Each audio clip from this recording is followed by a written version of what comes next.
भूर्भुवः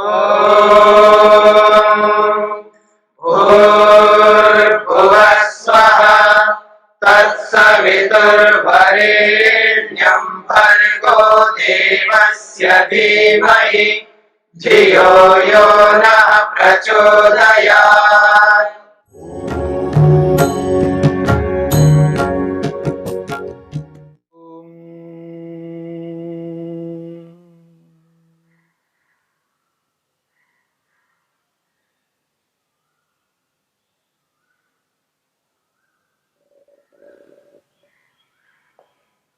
मन की वृत्तियों की चर्चा में प्रमाण वृत्ति की चर्चा हो रही है। तीन प्रकार के प्रमाणों में प्रत्यक्ष प्रमाण की चर्चा हुई है, अनुमान प्रमाण की चर्चा चल रही है। अनुमान प्रमाण 6 प्रकारों से होता है। पूर्ववत के 2 प्रकार, शेषवत के 2 प्रकार और सामान्य तो दृष्ट के 2 प्रकार। अनुमान प्रमाण व्यापक है, प्रत्यक्ष प्रमाण की अपेक्षा से बड़ा है। इसलिए महर्षि वात्स्यायन ने वार्तिक बनाया है, सद विषयम प्रत्यक्षम, सद विषयम प्रत्यक्षम, सद असद विषयम च अनुमान। वो कहते हैं सद विषय, सद का मतलब होता है वर्तमान, वर्तमान विषयम प्रत्यक्षम, ऐसा आप कह सकते हैं। जो भी हम प्रत्यक्ष करते हैं वो वर्तमान में करते हैं, वर्तमान काल में ही प्रत्यक्ष होता है। बस इसका इतना ही विषय है, केवल वर्तमान को बताएगा। परंतु अनुमान प्रमाण वर्तमान को भी बताता है, इसलिए उसने कहा है सद असद विषयम। वर्तमान काल को तो बताता ही बताता है, उसके साथ में असद को, जो वर्तमान नहीं है। तो वर्तमान नहीं है यानी भूतकाल और भविष्यत काल, 3 काल होते हैं, सभी को पता है। तो अनुमान प्रमाण वर्तमान के साथ साथ भूतकाल को भी बताता है और भविष्यत काल को भी बताता है। प्रत्यक्ष का विषय केवल वर्तमान हो गया और अनुमान के 2 विषय हो गए प्रत्यक्ष के अतिरिक्त। प्रत्यक्ष का एक विषय और अनुमान का एक विषय प्रत्यक्ष, दोनों का समान है, लेकिन प्रत्यक्ष से अतिरिक्त अनुमान के 2 अतिरिक्त विषय हो गए, भूतकाल और भविष्यत काल।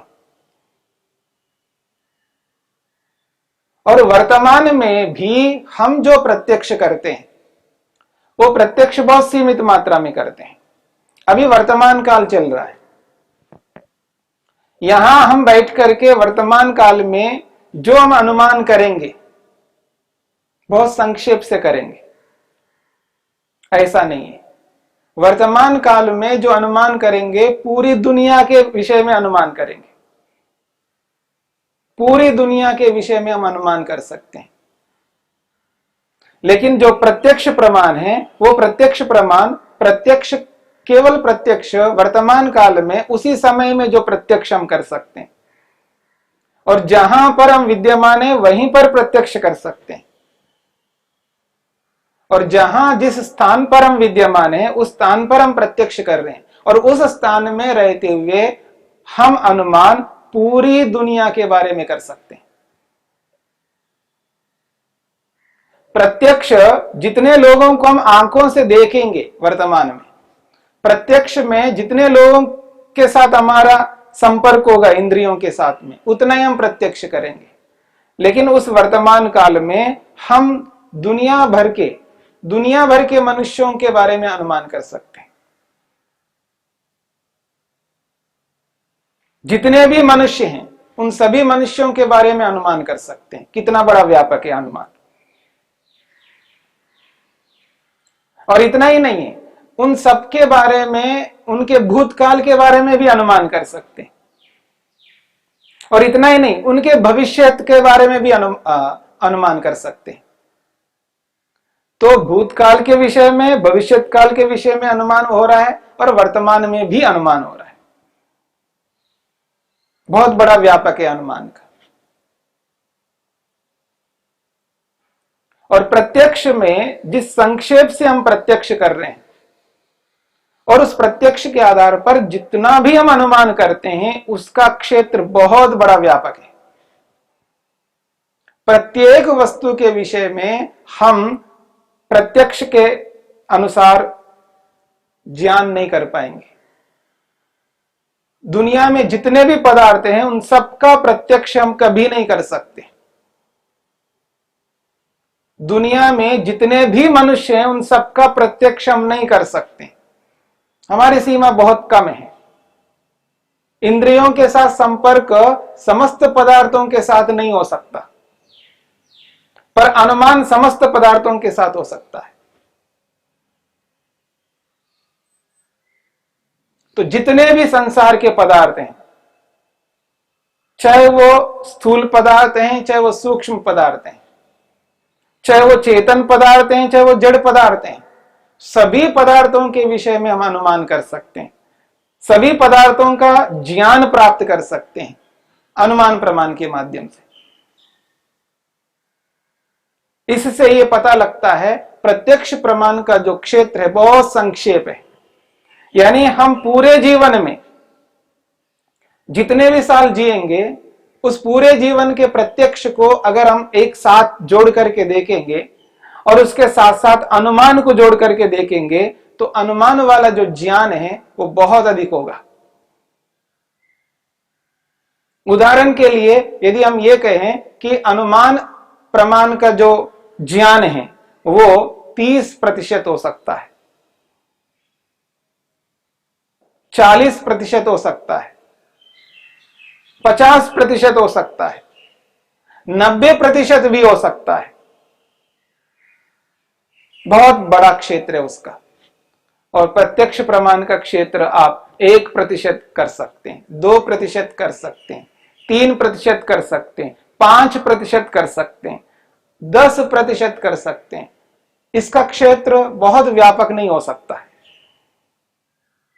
परंतु जो भी हम अनुमान करेंगे, उस अनुमान के पीछे प्रत्यक्ष कारण जरूर बनेगा। यदि हम प्रत्यक्ष को हटा दें तो अनुमान कभी नहीं हो सकता, अनुमान नहीं कर सकते।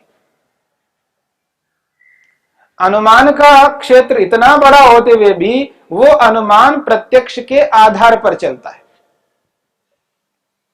यानी अनुमान प्रमाण का आधार प्रत्यक्ष है, और उस प्रत्यक्ष को हम हटा दे जीवन में से तो अनुमान कभी नहीं कर पाएंगे।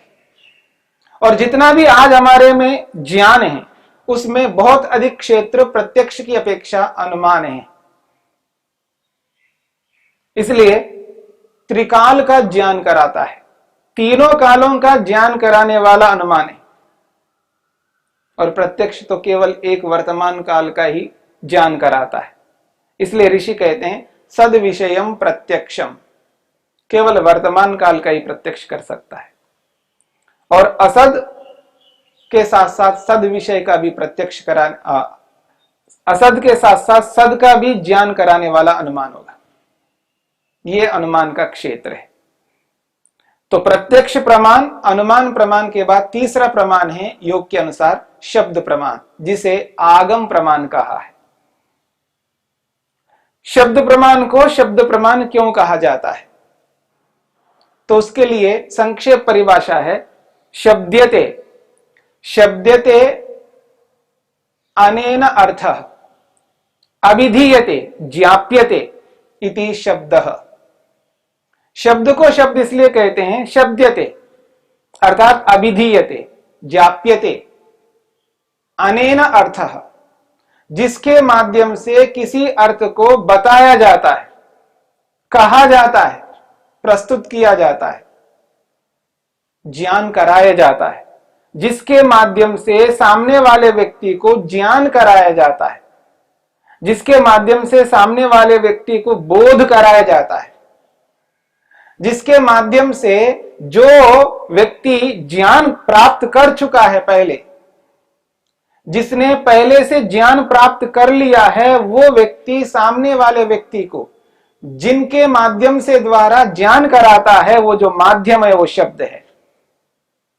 यानी शब्दों के माध्यम से सामने वाले व्यक्ति को ज्ञान कराता है। और जो ज्ञान कराने वाला व्यक्ति है वो पहले ज्ञान कर चुका है, जानकारी प्राप्त हो चुकी है उसको। जिसको पहले से ज्ञान है, जिसको पहले से जानकारी है, वही व्यक्ति दूसरे को ज्ञान कराता है, नहीं तो ज्ञान नहीं करा सकता। इसलिए परिभाषा में कहा है शब्द्यते अनेन अर्थः। शब्द्यते इति किम?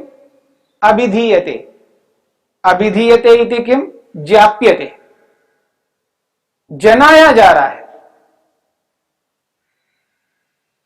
शब्दों के माध्यम से जनाया जा रहा है। यानी सामने वाले व्यक्ति को शब्द सुनाए जा रहे हैं, शब्द उसके सामने प्रस्तुत हो रहे हैं, और उन शब्दों को सुनकर के उसको उस अर्थ का बोध हो रहा है जिस अर्थ के बारे में वो बताने वाला बताना चाहता है। उसी का नाम है शब्द प्रमाण। शब्द प्रमाण को शब्द प्रमाण इसलिए कहा जाता है, शब्दों के माध्यम से जानकारी प्राप्त हो रही है, शब्दों के माध्यम से जानकारी प्राप्त हो रही, इसलिए उसका नाम है शब्द प्रमाण। महर्षि वेदव्यास ने शब्द प्रमाण की परिभाषा की है। शब्द प्रमाण को शब्द प्रमाण क्यों कहते हैं? वो कहते हैं आप्तेन दृष्टः, आप्तेन दृष्टः अनुमितो वा। आप्त व्यक्ति के द्वारा देखा गया है या उसके द्वारा अनुमान किया गया है। परत्र स्वबोध संक्रांत, दूसरे व्यक्ति के लिए, दूसरे व्यक्ति के लिए स्वबोध संक्रांत, अपना बोध, अपना ज्ञान जिसने प्राप्त किया था, उस अपने बोध को दूसरे व्यक्ति को संक्रांत के लिए यानी उस तक पहुंचाने के लिए शब्देन उपदिश्यते, शब्द के द्वारा उपदेश देता है। शब्दात तद विषया वृत्ति, उस शब्द को सुनने से उस वस्तु से संबंधित जो वृत्ति सुनने वाले के मन में बन रही है, उसका नाम है शब्द प्रमाण। आप्तेन दृष्टः, आप्त व्यक्ति के द्वारा देखा है, यानी कोई ऐसा व्यक्ति है जिस पर हम विश्वास कर सकते हैं, वो है आप्त व्यक्ति। जिस पर हम विश्वास कर सकते हैं, श्रद्धा कर सकते हैं, जो हमारे लिए आदरणीय है उस विषय में, ऐसे व्यक्ति के द्वारा दृष्टः देखा गया है, जाना गया है, उसने प्रत्यक्ष किया है उसको, अथवा अनुमिता, उसने अनुमान से जाना है।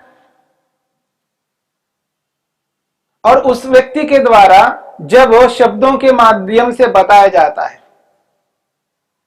परत्र दूसरे व्यक्ति के लिए, दूसरे व्यक्ति के लिए शब्दों के द्वारा बताया जा रहा है। क्यों बताया जा रहा है? स्वबोध संक्रांत, जो बताने वाले ने जो बोध किया है, जो जानकारी प्राप्त की है, जो जाना है, उस बोध को दूसरे तक पहुंचाने के लिए वो शब्दों का प्रयोग कर रहा है। मैंने तो जान लिया है, समझ लिया है, सामने वालों ने नहीं जाना है, नहीं समझा है, और सामने वाले को जनाना मेरा कर्तव्य है, सामने वाले को बताना मेरा कर्तव्य है। इसलिए स्वबोध संक्रांत, अपने बोध को दूसरे व्यक्ति तक पहुंचाने के लिए शब्देन उपदिश्यते, शब्दों के माध्यम से उपदेश देता है, यानी शब्दों के माध्यम से कथन करता है, शब्दों के माध्यम से बताता है वो। और जब बताता है तो उन शब्दों को सामने वाला सुन रहा है, तो कहा है शब्दात, उस शब्द को सुनने से, तद विषया, जिस विषय के बारे में वो जो शब्द बताए जा रहे थे, उस विषय के बारे में सुनने वाले के मन में एक वृत्ति बनती है, उसके मन में एक विचार उत्पन्न होता है, अच्छा ऐसा है, उन शब्दों को सुन करके उसके मन में एक वृत्ति बन रही है, अच्छा अमुक वस्तु ऐसी है, ठीक बात है, ऐसी ही है, ऐसा जो उसके मन में विचार बन रहा है, वो जो वृत्ति बन रही है, उसके लिए वो शब्द प्रमाण है। तद विषया, या वृत्ति, उस विषय से संबंधित जो वृत्ति सुनने वाले के मन में बन रही है, उसी का नाम है शब्द प्रमाण।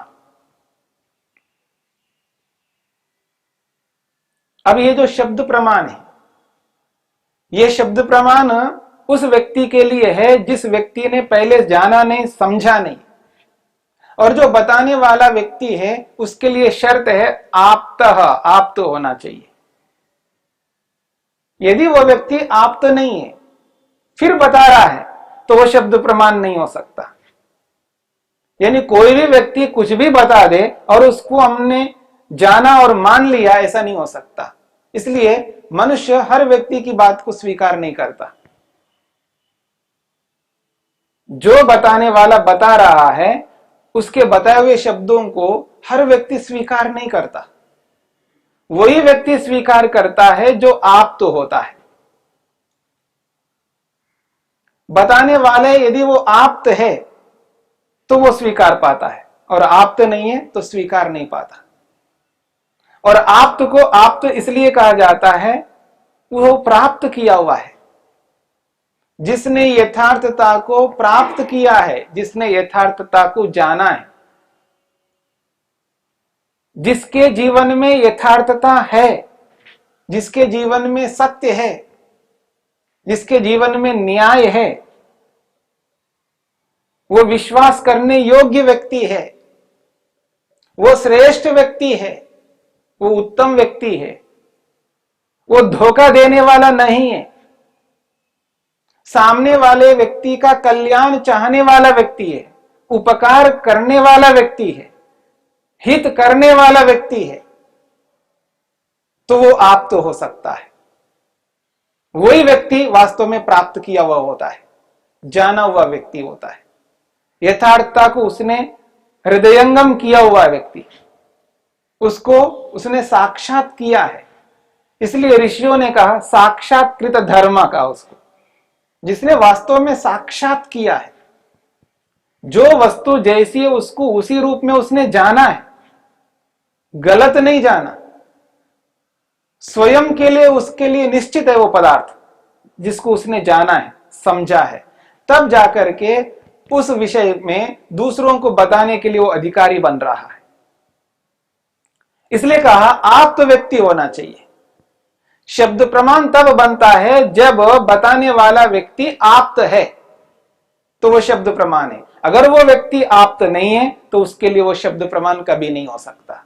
इसलिए शब्द प्रमाण को समझना आवश्यक है। हमारे जीवन में शब्द प्रमाण का सबसे अधिक महत्व रखता है। कैसे रखता है, इस पर हम विचार करेंगे।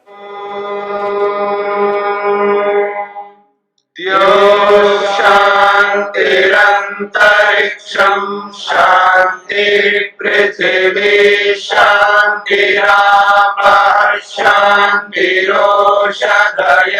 शांतिः वनस्पतयः शांतिर्विश्वे देवाः शांतिर्ब्रह्म शांति सर्वं शांति शांतिरेव शांति क्षमा शांतिरेधि। ओम शांति शांति शांति।